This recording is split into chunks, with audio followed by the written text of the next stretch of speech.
biceps, or bis for all you weightlifters out there, is a large, thick muscle of the upper arm. The surface anatomy of the anterior side of the upper arm is essentially formed by the biceps.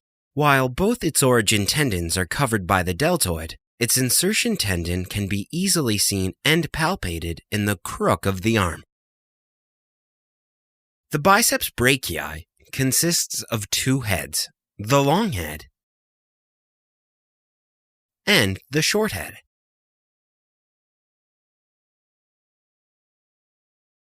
The long head originates at the supraglenoid tubercle above the socket of the scapula.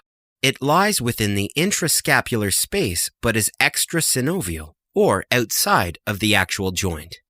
The long biceps tendon makes a sharp turn at the humeral head and continues its course in the bicipital groove, also known as the intertubercular sulcus. This turning point is secured by ligaments at the capsular area and is known as the biceps pulley.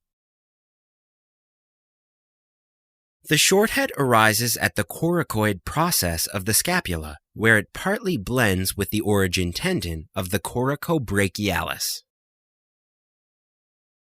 Both heads unite to form one large muscle at the anterior side of the humerus and attach to the radial tuberosity. A fibrous membrane emerging from the distal part of the muscle, known as the bicipital aponeurosis or lacertus fibrosus, inserts at the deep fascia of forearm. The biceps brachii muscle is supplied by the musculocutaneous nerve, a branch of the brachial plexus. The biceps is a two-joint muscle. In the shoulder joint, both muscle heads partially enforce opposite movements. The long head pulls the arm away from the trunk, known as abduction, and turns it inwards, or what we call internal rotation, whereas the short head pulls the arm back towards the trunk, also known as adduction.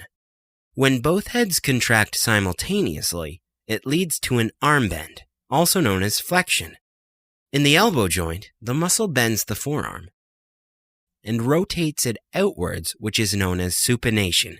The supination is most powerful